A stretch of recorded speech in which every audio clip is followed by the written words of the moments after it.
자, 오늘은 그 히어로 앤 리엔더라는 고대 그리스 신화의 내용을 바탕으로 영웅의 성별, 젠더 문제를 한번 간략하게 한번 살펴보도록 하겠습니다.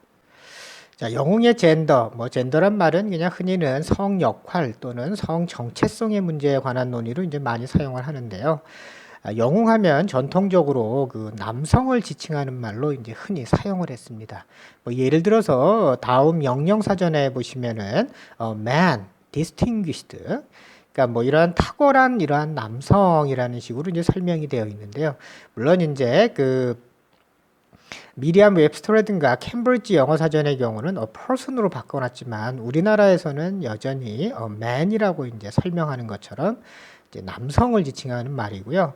여성 명사로는 히어로인이라는 별도의 이제 단어를 두는 것처럼 서양의 경우도 사실상은 영웅은 여전히 남성을 지칭하는 말이 이제 강하게 풍기고 있습니다.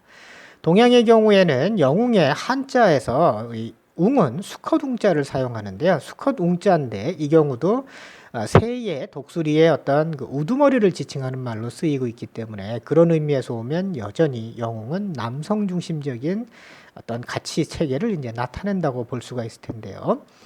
하지만 그 그리스 신화에 그 처음으로 등장하는 히어로라는 이 이름을 가진 여성인데요. 이 여성은 어떤 의미에서 보면은 이제 현대의 영웅과 상당 부분 맞닿아 있다는 점을 우리가 한번 살펴보는 그러한 시간을 이제 가짐으로써요. 영웅의 젠더 문제를 다른 각도에서 한 번쯤은 접근해 볼 수도 있을 것 같습니다. 자, 히어로는 이제 그 사랑의 여신 아프로디테의 그 여사제입니다.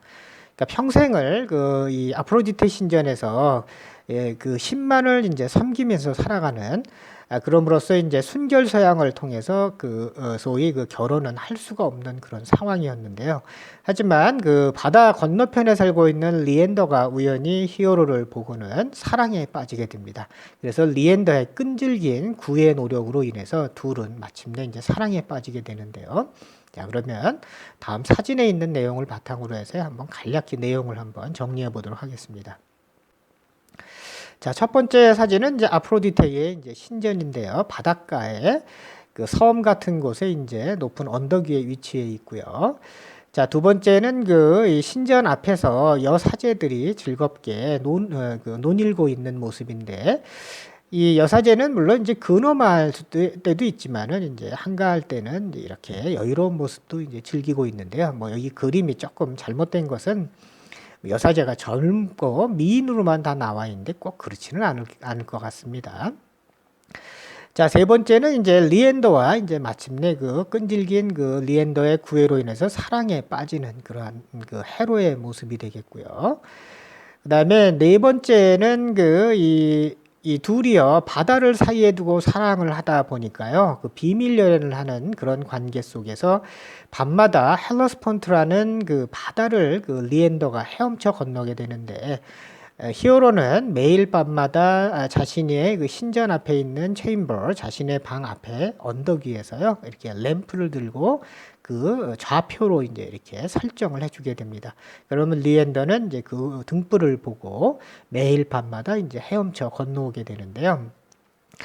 그런데 사진 여섯 번째 사진에 나와 있는 것처럼 그 어느 날 그 매일 밤마다 그 헤엄쳐 건너던 리엔더가요, 폭풍우를 무릅쓰고 히어로를 만나기 위해서 건너지만 결국에는 이 폭풍우에 이제 아무리 이제 수영을 잘한다 하더라도 이제 익사를 하는 아주 불행한 사태를 맞게 됩니다.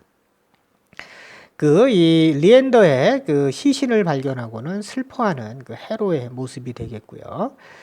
그 슬픔이 그 얼마나 복받쳤는지 모르지만은 결국 히어로는 자신의 사랑을 입증이라도 하듯 영원한 사랑을 기약하기 위해서 바다 아래 이제 몸을 던져서 자신도 그 히어로 리엔더와의 영원한 사랑을 기약하자 이제 하였습니다.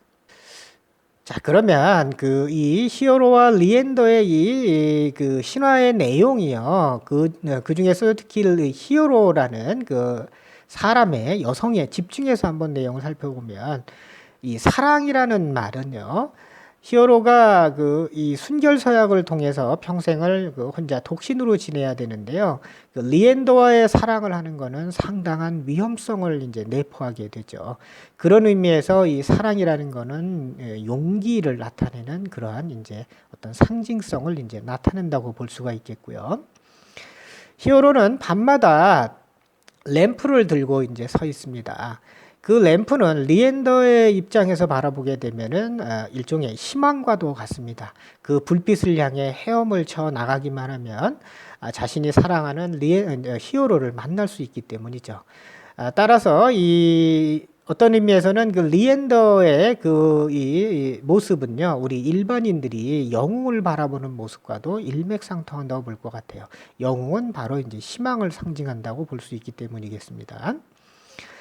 그리고 이제 그 이 히어로는 그 자살을 하게 되죠. 이 자살이라는 것이 뭐 썩 좋은 말은 아니지만 결국은 자신의 사랑을 위해서 어떤 의미에서는 그 사랑이라는 것이 그 고귀한 그 이 히어로 입장에서는 이상이 될 텐데요. 그 자신의 이상을 성취하기 위해서 자기 희생을 감행하는 거죠. 영웅도 이제 비슷한 길을 걷는다는 점에서 이 히어로의 모습을 통해서 반추해 보게 되면은 바로 그 영웅의 모습과 상당 부분 맞닿아 있음을 이제 알 수가 있을 것 같습니다.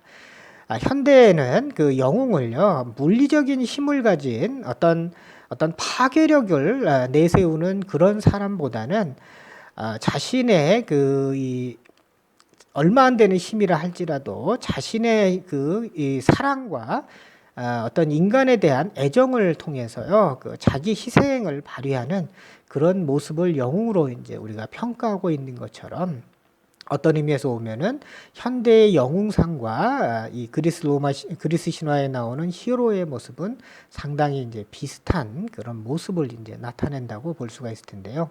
자, 오늘 소개해드릴 내용은 영웅의 모습이요, 이 파괴적인 남성성보다는 어떤 의미에서는 고대 그리스 신화의 그 여성성을 상징하는 히어로의 모습과도 상당 부분 일치한다는 점에서 우리가 현대 영웅의 개념을 다르게 설정하는 데도 상당한 의의가 있다라는 그런 이제 함축성을 이제 내포한다고 보겠습니다.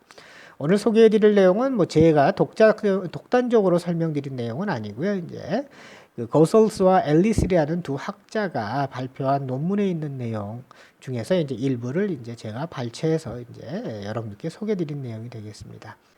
자, 오늘도 좋은 하루 되시고 감사합니다.